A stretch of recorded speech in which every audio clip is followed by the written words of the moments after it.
Our planet is, honestly, a spectacle of unparalleled beauty, a canvas painted with the most breathtaking landscapes and natural wonders imaginable.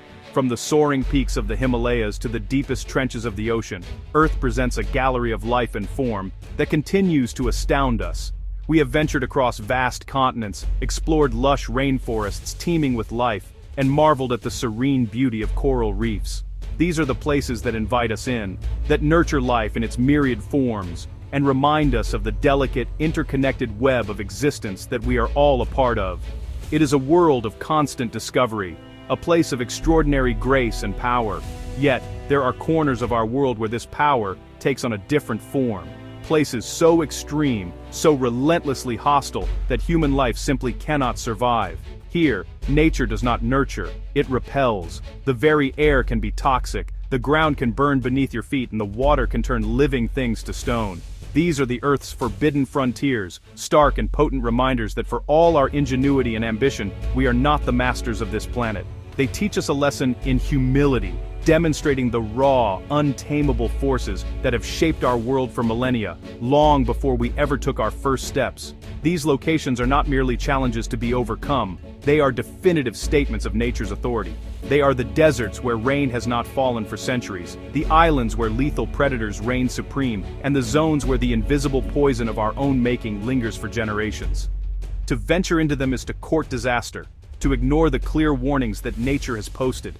They demand our respect, not through their beauty, but through their sheer, uncompromising danger.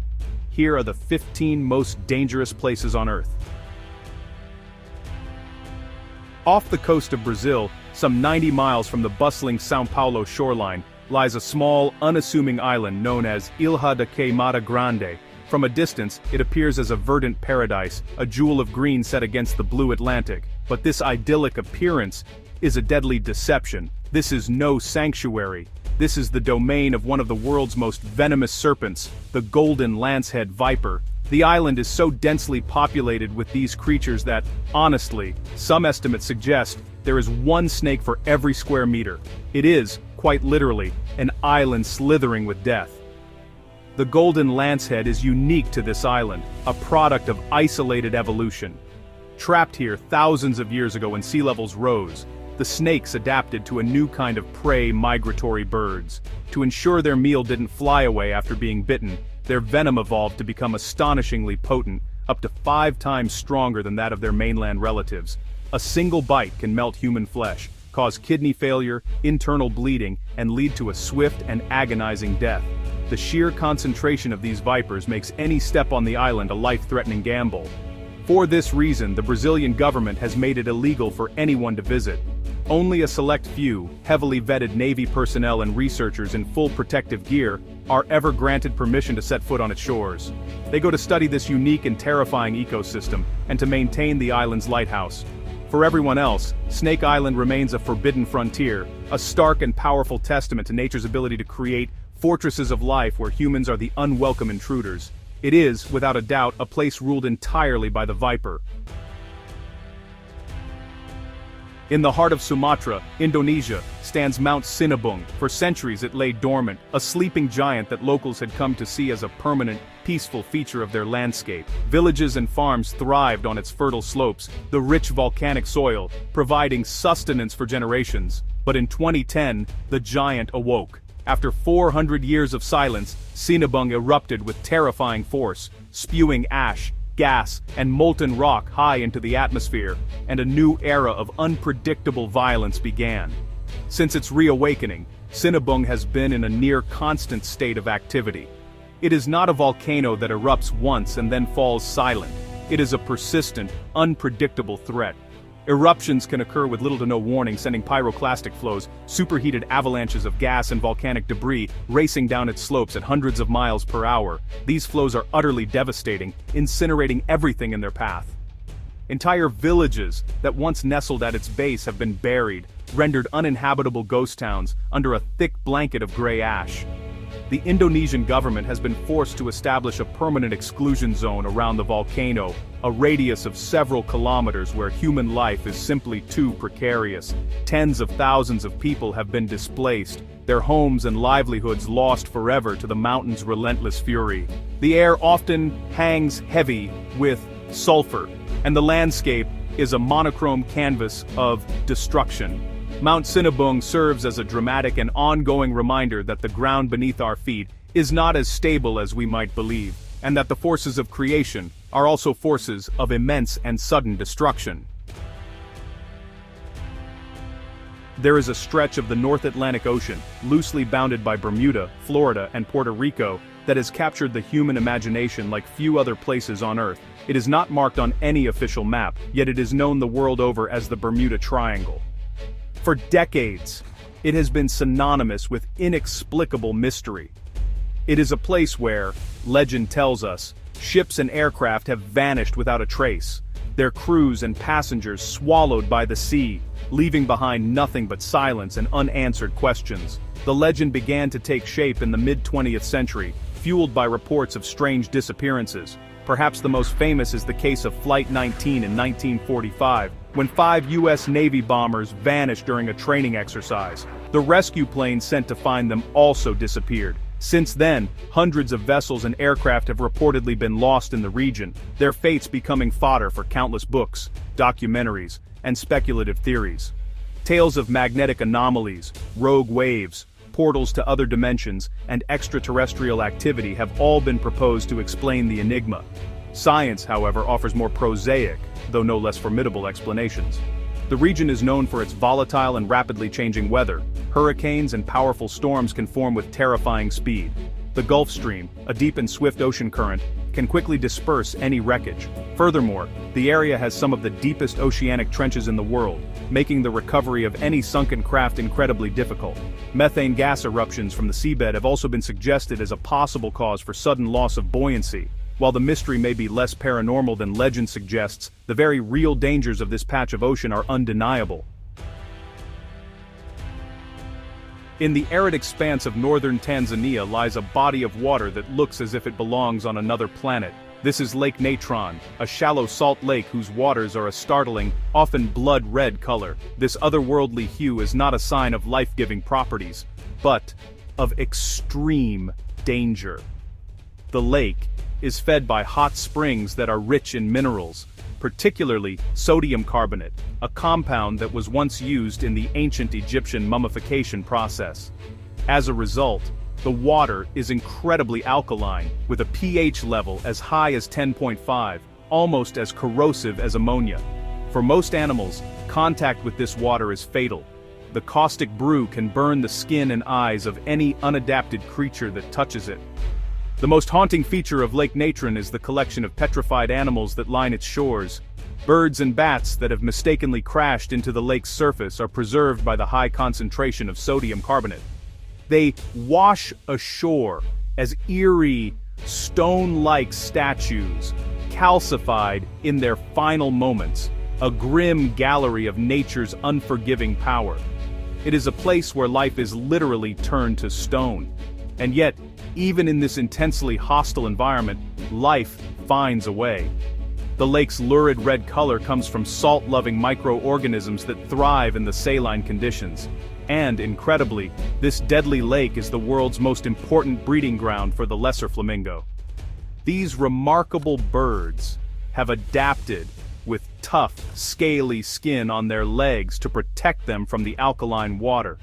They build their mud nests on salt islands that form in the lake, creating a safe haven from predators who cannot dare to cross the caustic waters. Here, in one of the most inhospitable places on Earth, millions of flamingos gather to bring forth the next generation. In the Mojave Desert of California lies a place with a name that serves as a stark warning. Death Valley. It is a land of superlatives, a basin of extreme heat and profound emptiness that holds the record for the highest air temperature ever reliably recorded on Earth, a staggering 56.7 degrees Celsius, or 134 degrees Fahrenheit. In the summer months, the ground temperature can be hot enough to boil water, and the air itself feels like a physical blow. It is a vast, natural, furnace. The valley's geography is the architect of its extreme climate. It is a long, narrow basin, lying nearly 300 feet below sea level, flanked by high, steep mountain ranges. These ranges trap the hot air, which circulates and is heated further by the sun-baked earth, with very little vegetation or moisture to offer any relief. Survival here is a battle against the elements, primarily the relentless, desiccating heat. Without a constant and abundant supply of water, dehydration can set in with terrifying speed, leading to confusion, organ failure, and ultimately, death. Despite its forbidding name and harsh conditions, Death Valley possesses a deceptive and desolate beauty. The stark sculpted badlands, the shifting sand dunes, and the salt flats that stretch to the horizon create a landscape of minimalist grandeur. At dawn and dusk, the low sun paints the mountains in soft hues of pink, gold, and purple. But this beauty masks a constant danger. Tourists, lured by the dramatic scenery, sometimes underestimate the peril. Each year, the valley claims victims who have strayed too far from their vehicles or failed to carry enough water, a tragic reminder that this is a land that tolerates no mistakes. In the northern corner of Africa, spanning parts of Eritrea, Ethiopia, and Djibouti, lies a region that is often described as the cruelest place on Earth. This is the Danakil Depression, a geological marvel that appears more suited to Mars than our own planet. It is one of the lowest and hottest places in the world, a landscape forged by the violent separation of three tectonic plates. Here, the Earth's crust is stretched thin, and the planet's molten heart feels perilously close to the surface. The environment is a multi-sensory assault. The average year-round temperature is over 34 degrees Celsius, but it frequently soars above 50. The air is thick with the suffocating stench of sulfur, released from countless volcanic fissures and bubbling hot springs. The ground is a psychedelic tapestry of acid pools, salt formations, and mineral deposits, painting the landscape in lurid shades of yellow, green, and orange. To breathe here is to inhale a cocktail of toxic gases, and to step in the wrong place is to risk plunging a foot into a boiling, acidic pool. Despite these hellish conditions, the Afar people have called this region home for centuries. They endure the extreme heat to mine salt, which they cut from the dried lake beds into slabs. These are then loaded onto camels for long, arduous journeys to market, a tradition that has remained unchanged for generations. Their resilience is a testament to human endurance, but for the unprepared outsider, the Danakil Depression is one of the most inhospitable environments imaginable. It is a land of fire and poison, a visceral glimpse into the raw, formative powers of our planet. On April 26, 1986, a catastrophic accident occurred at the Chernobyl nuclear power plant in what was then Soviet Ukraine. A flawed reactor design, operated by inadequately trained personnel, led to a steam explosion and fire, releasing a plume of radioactive material that drifted across Europe. It was honestly the worst nuclear disaster in history, an event that rendered a vast swath of land uninhabitable, a poisoned testament to the terrible power we've unlocked. In the aftermath, a 30-kilometer exclusion zone was established around the ruined reactor. The city of Pripyat, built to house the plant's workers and their families, was evacuated in a matter of hours. Its 50,000 residents were told they would be back in 3 days. They never returned. Today, Pripyat is a ghost city, frozen in time. Schoolbooks lie open on desks. Dolls are scattered on kindergarten floors, and a Ferris wheel stands silent in an amusement park that was set to open just days after the disaster. It is a deeply unsettling monument to a vanished community. The danger here is invisible, silent, and long-lasting. Radioactive isotopes like cesium-137 and strontium-90 contaminated the soil, water, and air, and will remain dangerously potent for centuries. While radiation levels have fallen in some areas, allowing for brief, controlled tourist visits, many hotspots remain intensely radioactive. A new, massive confinement structure has been built over the crumbling sarcophagus of Reactor 4, a desperate attempt to contain the poison within. In a strange twist, the absence of humans has allowed wildlife to flourish, but this is a radioactive wilderness, a stark and enduring warning of the catastrophic price of nuclear folly. Towering 8,848 meters above sea level, Mount Everest, or Chomolungma, is the highest point on our planet. It is honestly an icon of human ambition and endurance, a magnet for climbers who seek to stand on the roof of the world. The journey to its summit is one of the most grueling and perilous undertakings imaginable, a battle against freezing temperatures, treacherous icefalls, and unpredictable avalanches. But the greatest danger lies in the final ascent, in a region known by the chillingly accurate name, the Death Zone. The death zone refers to altitudes above 8,000 meters, where the air pressure is so low that the atmosphere contains only a third of the oxygen found at sea level. Here, the human body can no longer acclimatize. Without supplementary oxygen, the body begins to die, cell by cell. Climbers experience impaired judgment, hallucinations, and a severe risk of high-altitude cerebral or pulmonary edema, the fatal filling of the brain or lungs with fluid. The cold is extreme, and frostbite can claim fingers and toes in minutes. This unforgiving environment is littered with reminders of its lethality. The bodies of climbers who have perished on the mountain often remain where they fell, frozen in time, as the conditions make recovery operations nearly impossible. These silent sentinels serve as grim markers along the route to the summit. Every year, despite meticulous planning and support, climbers succumb to the extreme conditions. The death zone is the ultimate test of human limits, a place where the ambition to conquer is met with the absolute and indifferent power of nature at its most extreme. In the Bay of Bengal, part of India's Andaman Islands, lies a small forested island that is one of the last truly isolated places on Earth. This is North Sentinel Island. It is not dangerous because of geology or climate, but because of its inhabitants, the Sentinelese people. They are one of the few remaining uncontacted peoples in the world, having lived in complete isolation for what is believed to be tens of thousands of years. They have resisted, often violently, all attempts at contact from the outside world. Our knowledge of the Sentinelese is incredibly limited, gleaned only from observations made from a safe distance. They are a hunter-gatherer society, using bows and arrows to hunt terrestrial wildlife and simple watercraft to harvest resources from the shallow coastal reefs. Their language is unknown, their customs a mystery. What is known with certainty is their unwavering hostility towards outsiders. Anyone who has attempted to land on the island, be they fishermen, researchers, or missionaries, has been met with a volley of arrows. The Indian government, recognizing the tribe's vulnerability and their clear desire to be left alone, has declared it illegal to go within 3 miles of the island. This policy is designed not only to protect outsiders from the Sentinelese, but more importantly, to protect the Sentinelese from the outside world.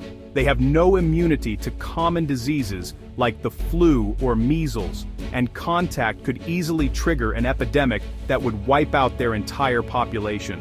North Sentinel Island remains a human mystery, a sovereign territory of a people who demand nothing more than to be left in peace, a demand enforced with deadly resolve. On March 11, 2011, a magnitude 9.0 earthquake, the most powerful ever recorded in Japan, struck off the nation's east coast. The quake triggered a colossal tsunami, with waves reaching up to 40 meters in height, which surged inland, causing unimaginable destruction.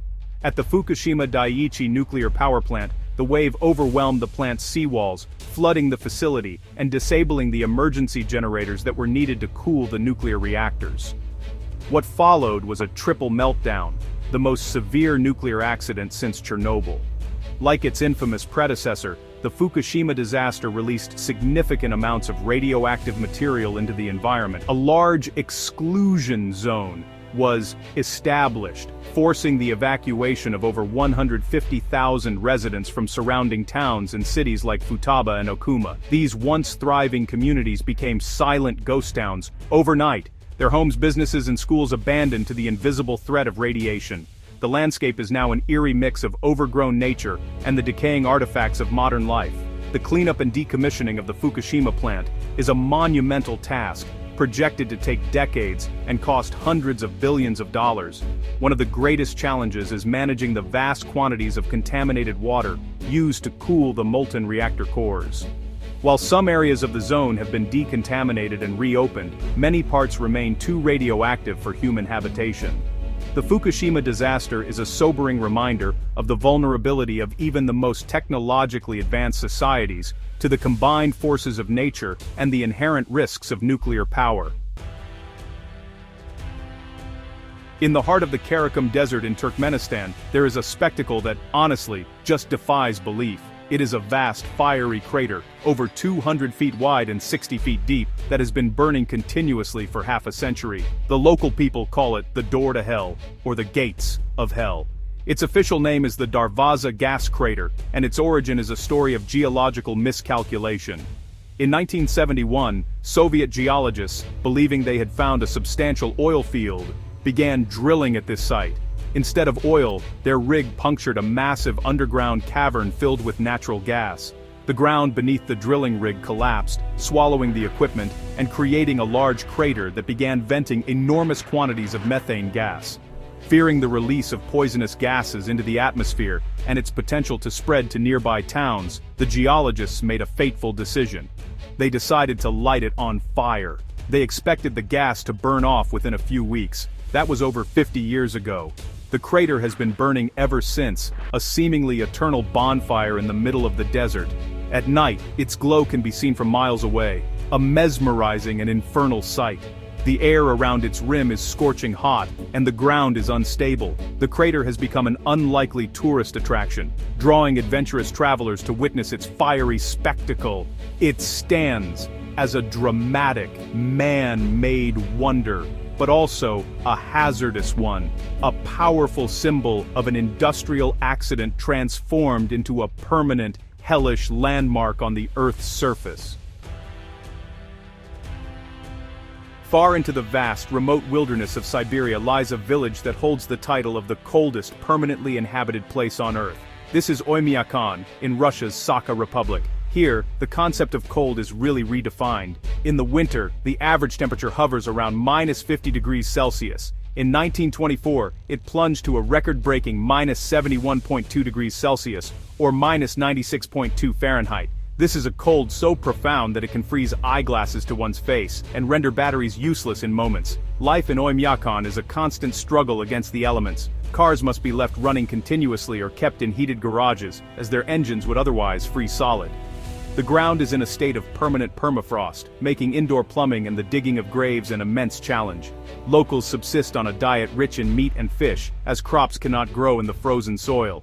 Even the simple act of breathing can be perilous, as the moisture in one's breath can freeze into stardust, tiny ice crystals that hang in the frigid air. The village, home to a few hundred resilient people, is a testament to the extremes of human adaptation. Children attend school until the temperature drops below -55 Celsius. Life proceeds with a stoicism born from generations of survival in this brutal climate. For visitors, however, Oymyakon is a place of extreme danger. Frostbite is a constant threat, and exposure to the cold without proper, specialized gear can be lethal in a matter of minutes. It is a world of white, where survival itself is a daily achievement. Nestled in the upper Amazon River basin in Bolivia, Madidi National Park is, on the surface, a paradise of biodiversity. It's honestly one of the most biologically diverse places on the planet, stretching all the way from the snow-capped peaks of the Andes down to the lush, tropical rainforests of the Daiichi River. The park is home to an astonishing array of wildlife, including jaguars, spectacled bears, and literally thousands of species of birds, insects, and fish. It's a vibrant, teeming world of life. But, this extraordinary biodiversity comes with a hidden and honestly pretty pervasive danger. Nearly every plant and animal in Madidi has developed some kind of defense mechanism to survive. And, many of these are highly toxic or aggressive. There are plants that can cause severe rashes, itching, and allergic reactions with just the slightest touch. Unseen fungi can lead to serious tropical diseases. The rivers are home to flesh-eating piranhas and electric eels, and the forest floor and canopy are crawling with venomous snakes, spiders, and insects, including bullet ants whose sting is said to be the most painful in the world. For the unprepared visitor, Madidi is a labyrinth of potential threats. Without the expert guidance of local people who know the forest intimately, who can identify which plants are poisonous and which are medicinal, which insects to avoid, and which streams are safe. A journey into the park can quickly become a life-threatening ordeal. One explorer famously documented his harrowing experience of being lost alone in the park for weeks, surviving against all odds. Madidi. National Park is a powerful reminder that the most beautiful and life-rich places can also be the most deadly.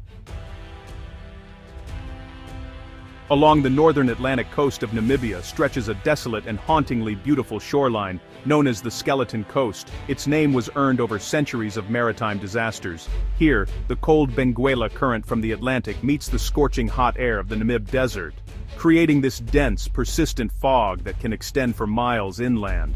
This fog has historically blinded mariners, causing countless ships to run aground on the treacherous, shallow coastline. The shore's basically a graveyard of vessels. The rusting skeletal remains of wrecked ships lie half-buried in the sand, some just a few feet from the water, others stranded hundreds of meters inland as the desert has slowly encroached upon the sea.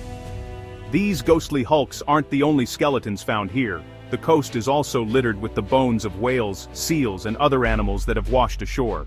And, grimly, it has also been the final resting place for shipwrecked sailors who survived the wreck only to face a more terrifying fate. Once stranded on this coast, survival is nearly impossible. To the west is the pounding, freezing surf of the Atlantic. To the east lies the Namib Desert, one of the oldest and driest deserts in the world, an impassable sea of towering sand dunes, with no fresh water and no shelter.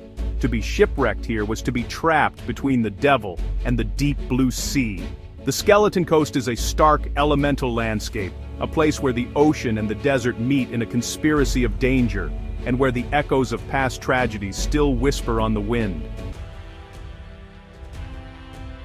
On the Pacific coast of South America, west of the Andes Mountains, lies the Atacama Desert. It is widely considered to be the driest non-polar desert in the world. This is a land defined by absence, primarily the absence of water. Some weather stations in the Atacama have never recorded any rainfall. Evidence suggests that some parts of the desert may not have seen significant precipitation for over 400 years. It's a state of hyper-aridity that is almost unparalleled on Earth. This extreme dryness is created by a double rain shadow. To the east, the mighty Andes block rainfall from the Amazon basin. To the west, a cold offshore ocean current, the Humboldt Current, creates a coastal inversion layer of cool air that prevents rain-producing clouds from forming. The result is a sterile, mineral-rich landscape that is often compared to the surface of Mars. In fact, NASA uses the Atacama as a testing ground for its Mars rovers, practicing navigation and life detection experiments in its alien-like environment. Life here is pushed to its absolute limit. In the desert's core, even bacteria struggle to survive. The few plants and animals that exist have developed extraordinary adaptations, like sourcing moisture from the coastal fog, known as the Camanchaca. For humans, the challenge is immense. The combination of intense solar radiation, high altitude in some areas, and the profound lack of water makes it one of the most challenging places to exist. The Atacama is a silent, empty world, a geological masterpiece sculpted by wind and time, where life clings on by the thinnest of threads. Our journey through these 15 locations has taken us to the very edges of habitability, to places where the Earth asserts its power in the most definitive terms. From the burning crater in Turkmenistan to the frozen silence of Oymyakon, from the venom-filled island in Brazil to the radioactive ghost towns of our own making, these are the planet's no-go zones. They are fascinating, not as destinations for travel, but as subjects of study and reflection.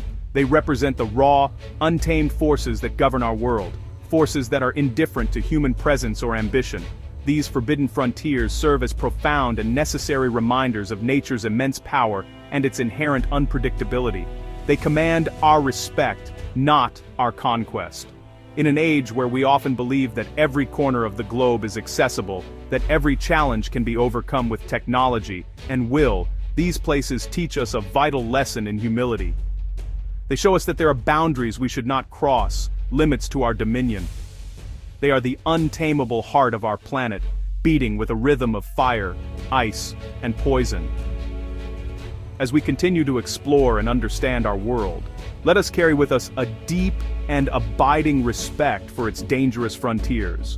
Let us marvel at their existence from a safe distance, appreciating the balance they represent in the grand, complex system of our planet. For in recognizing these limits, we do not diminish ourselves. Instead, we gain a truer perspective of our place within the natural world, not as its masters, but as one small, fortunate part of its magnificent and sometimes terrifying story.